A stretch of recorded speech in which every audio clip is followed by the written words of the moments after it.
தமிழ்நாட்டிற்கு அத்தனை கோடி முதலீடுகளை ஈர்க்கப் போகிறோம், இத்தனை கோடி முதலீடுகளை ஈர்க்கப் போகிறோம் என்றெல்லாம் வாயில் வடை சுட்டுக்கொண்டு உலக நாடுகளுக்கு சுற்றுலா சென்று வந்த முதல்வர் ஸ்டாலின் கொண்டு வந்தது என்ன என்று கேட்டால் அதற்கான பதில் அவருக்கே தெரியாது போல.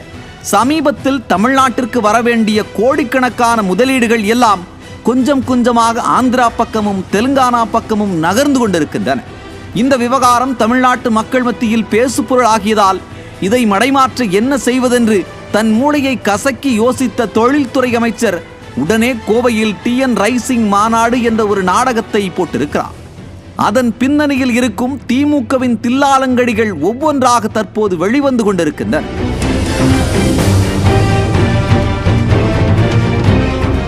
கடந்த 3 மாதங்களில் கூகுள், கொரிய நிறுவனங்கள் உள்ளிட்ட 3 மிகப்பெரிய முதலீடுகளை அண்டை மாநிலங்களிடம் தமிழகம் இழந்து நிற்கிறது.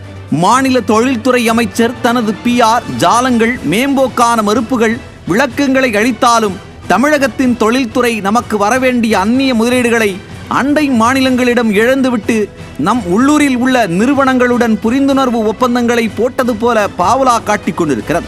இதற்காகவா இத்தனை முறை வெளிநாடு சென்று வந்தார் முதல்வர் ஸ்டாலின்? வழக்கமாக அதிமுகவின் திட்டங்களைத்தான் ஸ்டிக்கர் ஒட்டி தன் பேரில் பெருமைகளை எழுதி கொள்ளும் இந்த திமுக.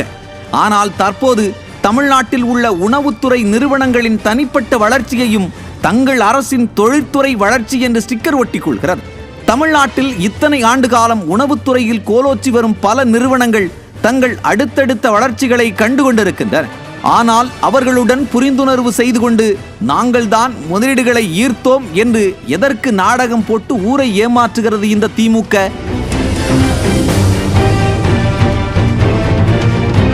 ஆனால் தொழில்துறை அமைச்சர் 23% ஒப்பந்தங்கள் நடைமுறைக்கு வந்துவிட்டதாக அடித்து விடுகிறார். ஒரு தொழில்துறை அமைச்சருக்கு மாநிலத்தின் நலனில் அக்கறையும் நேர்மையும் இருக்க வேண்டும். ஆனால் TRB ராஜாவோ இன்னும் விளையாட்டுத்தனமாகவே இந்த தொழில்துறையை நிர்வகித்து வருகிறார். முதல்வர் ஸ்டாலினும் அதை பற்றி ஒரு துளி கூட அக்கறையுடன் அணுகுவது இல்லை.